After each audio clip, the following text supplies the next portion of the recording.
wakati wa kushoto. Watabaguliwa kama kondoo na nini? Mbuzi. Mbuzi msumbufu. Ndio maana Mungu hataki atakukana ni mbuzi. Sasa sio Mkristo ambaye wewe ni mbuzi, utamsumbua mchungaji. Maana hata mbinguni Mungu mwenyewe watu walio na asili ya mbuzi hataki kukaa nao.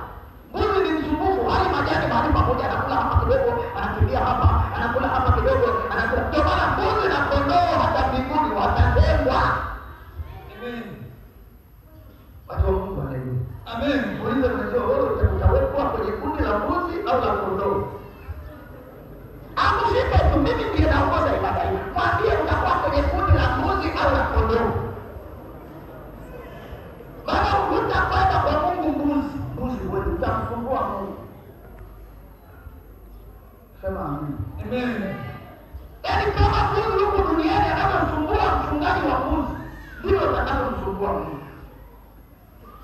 Mimi naona watu leo wataokoka wengi. Pigie Yesu makofi.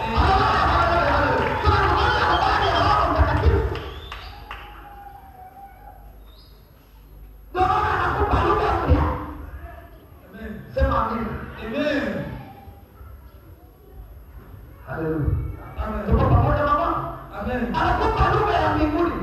Anasema Yesu akamwambia wanafunzi msiondoke hapa Yerusalemu. Wale walikuwa ni wanafunzi.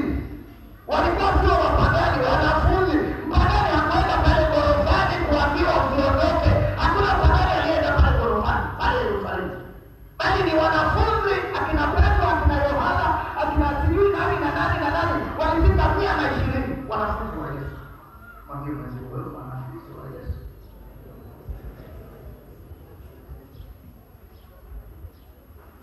Unajua mwalimu anadili na wanafunzi. Yeye ambaye hajaandikishwa shuleni mwalimu hana haja naye. Si ndio jamani? Hata Yesu kama wewe sio mwanafunzi wake, hana haja nawe. Atakutafuta kwa ajili ya kuokoka, lakini kwa ajili ya marupurupu hakupi. Simuliona yule mtu aliyepeleka mtoto kwenye pepo. Alipompeleka kwa Yesu, Yesu alimwambiaje? Mtoto anapigwa na kifafa. Anamwambia nimepeleka kwa wanafunzi walikuwa pamoja na Yesu Roho Mtakatifu. Lakini hawakija hawakupewa yote, sasa hapa anatoka maana tunaye Roho Mtakatifu. Sema amen, amen, pigeni Mungu.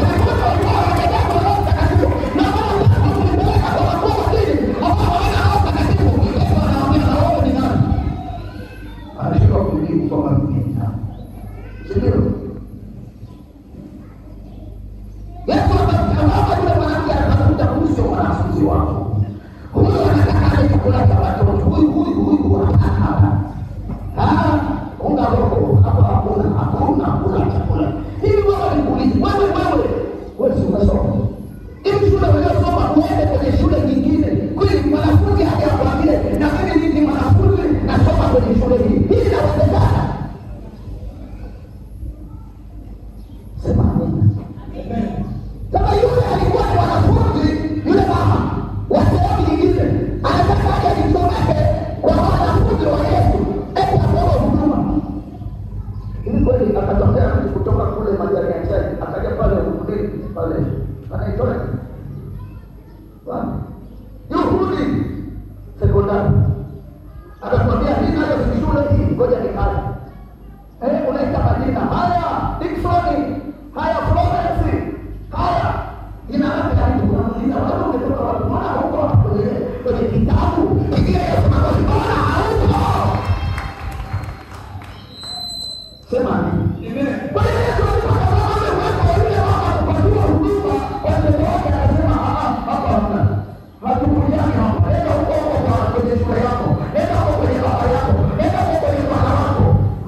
ajili ya watu fulani, lakini Yesu ni kwa ajili ya watu wote.